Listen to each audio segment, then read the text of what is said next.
Assembly gun park దగ్గరకు చేరుకున్నారు మాజీ మంత్రి హరీష్. బీఆర్ఎస్ ఎమ్మెల్యేలు అమరవీరుల స్తూపం దగ్గర నివాళులర్పించారు హరీష్ రావు. 2 లక్షల రైతు రుణమాఫీ, 6 గ్యారెంటీలు అమలు చేస్తే రాజీనామా చేస్తానని సీఎం రేవంత్ కు సవాల్ చేశారు ఎమ్మెల్యే హరీష్ రావు. చెప్పినట్టే తాను గన్ పార్క్ వచ్చానని, సీఎం కూడా రాజీనామా లేఖతో ఇక్కడకు రావాలన్నారు. రాజీనామా కూడా పెడదాం.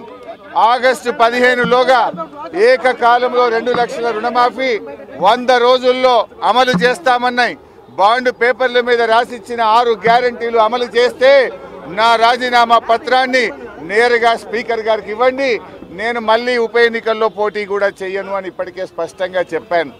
ఒకవేళ 6 గ్యారెంటీలు 2 లక్షల రుణమాఫీ చేయకపోతే మీ రాజీనామాను గవర్నర్ గారికి ఇవ్వడానికి మీరు సిద్ధంగా ఉన్నారా అని నేను అడుగుతా ఉన్నా. మీరు దేవుడి మీద ప్రమాణం చేసి ఓట్లు పెట్టుకొని బాండ్ పేపర్ల మీద రాసిచ్చిన హామీలు నిజమే అయితే రాజీనామా చేయడానికి ఎందుకు వెనకడుగు వేస్తున్నారు? మీరు రాజీనామాకు ముందుకు రావడం లేదంటే ఈ రాష్ట్ర ప్రజల్ని మరొక్కసారి మీరు మోసం చేస్తున్నట్టే లెక్క. ఒకవేళ మీకు రావడానికి ఇక్కడ ఇబ్బందిగా ఉంటే అమరుల స్తూపం దగ్గర, ఎందుకంటే మీరు ముఖ్యమంత్రి అయిన తర్వాత ఏనాడు ఈ అమరవీరుల స్తూపానికి 2 పూలు పెట్టింది లేదు, శ్రద్ధాంజలి ఘటించిన చరిత్ర మీకు లేదు. ఇది నిజంగా మా దురదృష్టం. అయినా కూడా ఈ ఒకవేళ మీకు రావడానికి ఇబ్బంది ఉంటే మీ పిఏ ద్వారా పంపండి, లేదా మీ స్టాఫ్ ద్వారా పంపండి, మాకు అభ్యంతరం లేదు. కానీ మా ఆశల్లా, మా ప్రయత్నం వల్ల ఈ రాష్ట్రంలో ప్రధాన ప్రతిపక్షంగా ప్రజలకు ఇచ్చిన హామీలు అమలు చేయించడమే మా కర్తవ్యం. మాకు ఇక్కడ రాజకీయాల కంటే కూడా పేద ప్రజల ప్రయోజనాలు ముఖ్యం. అవ్వ తాతలకు 4,000 రూపాయల పెన్షన్ రావాలి, రైతులకు 15,000 రైతు బంధు రావాలి, రైతులకు 2 లక్షల రుణమాఫీ జరగాలి, వడ్లకు మక్కలకు 500 బోనస్ రావాలి, రాష్ట్రంలోని మహిళలకు 2,500 రూపాయలు రావాలి. ఇవేమీ మేము కొత్తగా అడుగుతున్నాయి కావు, ఇవేమీ మా గొంతమ్మ కోరికలు కావు. ఎన్నికల ముందు మీరు కాళ్ళల్లో చేతులల్లో మొక్కి మీరు బాండ్ పేపర్ల మీద రాసిచ్చిన మాటలు. స్వయంగా సోనియా గాంధీ గారు రాష్ట్ర ప్రజలకు లేఖ రాశారు. ఈ 6 గ్యారెంటీలను 100 రోజుల్లో అమలు చేయించే బాధ్యత మాది అని స్వయంగా సోనియా గాంధీ గారే రాష్ట్ర ప్రజలకు లేఖ రాశారు. అందువల్ల ఈ రాష్ట్ర ప్రజలకు మీరు ఇచ్చిన హామీలు అమలు చేయమని అడుగుతున్నాం. ముందు బేషరతుగా మీరు క్షమాపణ చెప్పాలి.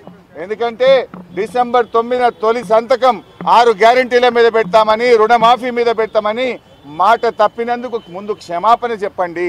ఇకనైనా ఆగస్టు 15 అమలు చేస్తే మాకు సంతోషం. నా ఒక్కడికి ఎమ్మెల్యే పదవి కంటే ఈ రాష్ట్రంలో లక్షలాది మంది ప్రజలకు 4,000 ఆసరా పెన్షను, 4,000 నిరుద్యోగ భృతో, 2,500 రూపాయలు మహిళలకు, 2 లక్షల రుణమాఫీ జరిగితే నేను సంతోషపడతాను. 5 ఏళ్ళు నాకు పదవిలో లేకపోయినా కూడా రాష్ట్ర ప్రజలకు మేలు జరిగితే నాకు అంతకంటే ఆనందం ఇంకోటి ఉండదు. అందువల్ల నేను రాజకీయాలకు అతీతంగా స్వచ్ఛందంగా ముందుకు వచ్చాను. నేను స్పీకర్ ఫార్మెట్లో కూడా నా లెటర్ ఇవ్వడానికి నేను సిద్ధంగా ఉన్నా. ఇవాళ నీ డిమాండ్లను ఇవాళ ఇక్కడ ఉండే జర్నలిస్టుల చేతిలోనే నా రాజీనామా పత్రాన్ని పెట్టి వెళ్తా ఉన్నా. స్పీకర్ ఫార్మెట్లో రాజీనామా ఆమోదించుకొని పదవికి దూరంగా ఉండడానికి నేను సిద్ధం. కానీ నువ్వు మరి ప్రజలకు ఇచ్చిన మాట నిలబెట్టుకోవాలని కోరుతా ఉన్నా. 6 గ్యారెంటీలు 100 రోజుల్లో అమలు చేస్తామని బాండ్ పేపర్ల మీద రాశారు. చట్టబద్ధత తెస్తామని చెప్పారు. మొదటి రోజే సంతకం పెడతామన్నారు. ఇది సోనియా గాంధీ తల్లిగా ఇచ్చే మాట అని చెప్పి రాష్ట్ర ప్రజలకు మీరు హామీ ఇచ్చారు. ఆ హామీలు అమలు చేయాలని మరొక్కసారి నేను కోరుతా ఉన్నా. మీరు రావడం రాకపోవడం మీ విజ్ఞత. ఒకవేళ మీరు రాకపోతే ఇక్కడ అమర స్తూపం దగ్గరికి వస్తే పూలు పెట్టాలని మీకేదైనా బేసిజాలుంటే కనీసం మీ స్టాఫ్ ద్వారానైనా మీ రిజిగ్నేషన్ లెటర్ పెట్టండి. నేను ఇక్కడ ఉండే జర్నలిస్టులకే నా రాజీనామా లేఖ విచ్చిపోతున్నా. మా జర్నలిస్టులే తెలంగాణ ఉద్యమకారులు. తెలంగాణ ఉద్యమంలో మా జర్నలిస్టులు, మేధావులు అద్భుతంగా పోరాడారు. వాళ్ళ చేతిలోనే నా రాజీనామా లెటర్ పెడుతున్నా. నువ్వు అమలు చేస్తే వాళ్ళు నేరుగా నా లెటర్ను స్పీకర్ గారికి ఇవ్వచ్చు. ఒకవేళ మీరు కూడా పెడితే అది మీ పెద్దరికాన్ని నిలబెట్టది. ఒకవేళ మీరు రాజీనామా లెటర్ ఇవ్వకపోతే అది మీరు మరొక్కసారి దేవుళ్ళ పేరు మీద ఈ రాష్ట్ర ప్రజల్ని మోసం చేస్తారని భావించాల్సి ఉంటుంది.